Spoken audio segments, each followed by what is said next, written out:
Exercice 1.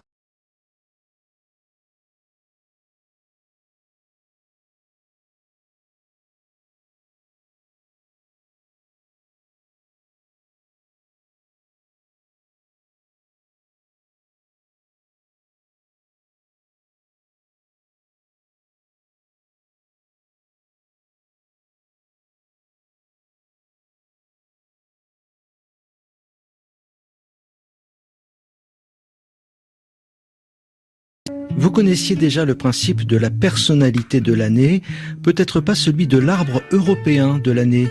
Cette distinction est attribuée par une fondation environnementale tchèque.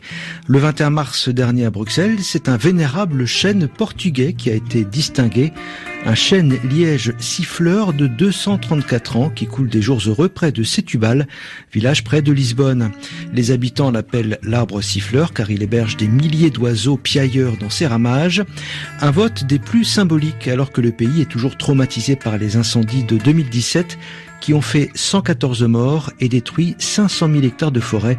Le portrait du lauréat avec Marilyn Darcy. Le chêne siffleur impressionne avec ses 16 mètres de hauteur, son tronc si large qu'il faut 5 personnes pour l'entourer et sa frondaison de près de 30 mètres. L'arbre est un seigneur. Malgré ses 234 ans d'âge, sa beauté est intacte et sa belle stature en fait un très bon représentant de l'espèce Quercus suber, autrement dit chêne liège. Pour sa première participation au concours, le Portugal réalise un coup de maître. Cette espèce est en effet typique du sud et le Portugal possède la plus grande forêt de chêne liège du pourtour méditerranéen. Dans le pays, et particulièrement au sud, c'est toute une activité agricole et pastorale qui s'est développée autour de l'arbre, choyé pour son écorce, mais aussi pour ses glands qui nourrissent les animaux encore aujourd'hui. Sa carapace est une merveille. Son écorce, que l'on connaît d'ordinaire sous la forme de bouchons, constitue aussi une exceptionnelle défense naturelle contre les incendies. Une couche protectrice que le Quercus suber a su patiemment développer pour faire face aux conditions extrêmes. Pourtant, menacé par l'urbanisme, par les cultures intensives d'autres espèces à croissance plus rapide et à rentabilité plus immédiate grâce à l'irrigation, le chêne liège et son écosystème disparaissent. Car lui, c'est un lent. Il lui faut 30 ans pour donner du liège. Mais après les terribles incendies de 2017 qui ont traumatisé les Portugais, le chêne liège est redevenu un arbre chéri. Le siffleur de Águas da Moura est devenu un symbole.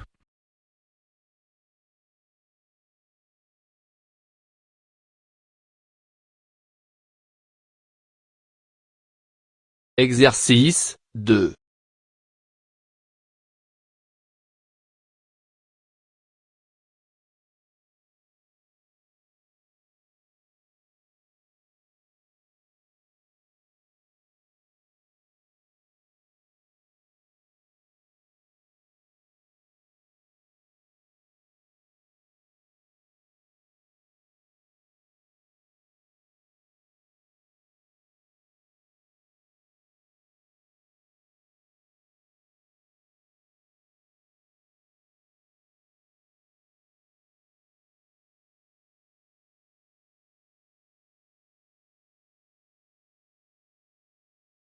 Ils ont une technique éprouvée pour communiquer avec des proches partis loin de chez eux ou des inconnus à l'autre bout du monde, les radioamateurs qui, à l'heure du téléphone portable et d'Internet, continuent de se passionner pour les techniques de transmission, et ce partout en Europe.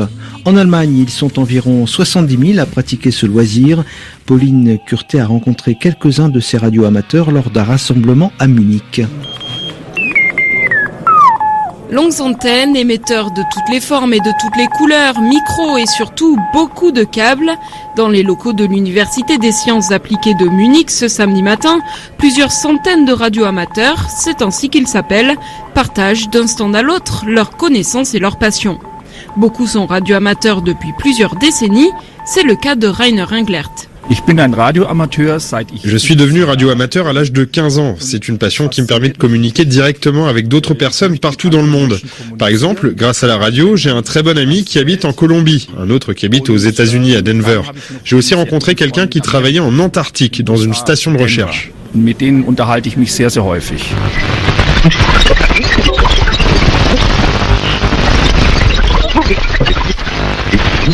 Aujourd'hui, l'Allemagne compte environ 70 000 radioamateurs, un chiffre en légère baisse ces dernières années. Cela ne décourage pas Rainer Englert et d'autres membres de l'association allemande des radios amateurs qui diffusent chaque dimanche à 11h une émission de radio partout dans le monde. Et ce n'est là qu'une petite partie de leurs activités, car l'objectif principal de ces passionnés est de faire avancer la technologie dans ce domaine. D'ailleurs, le point commun entre tous leurs appareils est qu'ils ont été fabriqués de bout en bout par les amateurs eux-mêmes. C'est ce qui fascine Markus Seller, un autre amateur de radio présent à Munich. Le kit basique du radio amateur se trouve sur Internet pour 20 ou 30 €. Mais généralement, les gens veulent aller plus loin. En tant que radio amateur, nous n'avons pas à obtenir de certificat pour nos appareils. Nous construisons ce que nous voulons, même s'il y a bien sûr des règles à suivre pour travailler en sécurité. Je pense qu'aujourd'hui, la communication n'est plus le but principal des amateurs de radio. Ils peuvent se servir de leur téléphone pour cela. Le but est de comprendre comment fonctionne la technologie. Pour être officiellement autorisés à émettre ou recevoir, les radios amateurs du monde entier doivent suivre un cours et obtenir une licence, grâce à laquelle ils reçoivent un indicatif ou call sign, leur nom d'utilisateur des fréquences radio. Et même si ces passionnés se qualifient d'amateurs, ils collaborent régulièrement avec des chercheurs dans la création de nouveaux systèmes de radio, par exemple pour des satellites ou sur une base dans l'Antarctique. D'autres cherchent à repousser les frontières de la radio en cherchant à émettre dans des endroits particulièrement difficiles d'accès, par exemple à la montagne. C'est ce que raconte Sven, qui n'hésite pas à transporter des kilos de matériel dans son sac à dos jusqu'au sommet des Alpes bavaroises. Nous emmenons le matériel radio sur la montagne et l'activons une fois arrivés à destination, car du haut d'un sommet, nous pouvons émettre très loin. Mais comme nous devons transporter le matériel, il faut que nous fabriquions des émetteurs qui soient les plus petits possibles. Pour les radios amateurs, il y a donc encore beaucoup de défis à relever, dont un très important, celui de montrer qu'à l'époque d'Internet, leur passion est loin d'être obsolète. Il rappelle d'ailleurs que toutes les technologies modernes, Bluetooth, 3G, 4G, Wi-Fi, reposent sur des fréquences radio. Et Jan Götze, un ingénieur venu visiter l'exposition des radios amateurs, avance également un argument inattendu. Le bilan énergétique de la radio est intéressant. Quand je communique avec, par exemple, les États-Unis, par fibre optique, je passe par beaucoup d'intermédiaires et cela nécessite énormément d'électricité. Pensez au centre de données, il consomme une quantité incroyable d'énergie. Avec la radio, j'ai besoin d'une antenne, d'un émetteur et c'est tout. Cela ne consomme rien. Si l'argument écologique ne suffit pas, Markus Seller en avance un autre, celui de la nécessité de comprendre ce qui se cache derrière nos technologies modernes. Je suis un grand fan de technologie, je trouve ça tellement excitant, mais notre société doit être capable de la maîtriser. Les jeunes surtout, ils doivent savoir comment fonctionne une machine et pas seulement savoir comment l'allumer ou l'éteindre. Nous voulons que la technologie appartienne à toute la société et pas seulement à l'industrie. Les radios amateurs cherchent donc à recruter plus de jeunes en travaillant par exemple avec l'université de Munich. Arriveront-ils à former assez de nouvelles recrues pour faire vivre leur passion ? Ils l'espèrent. En tout cas, une chose est sûre, ils ne manqueront pas d'écouter ce reportage.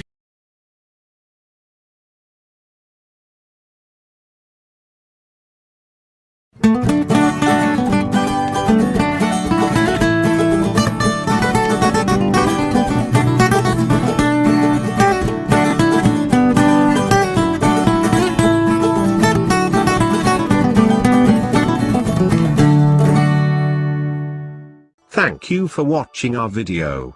Like, share and great to share with your friends.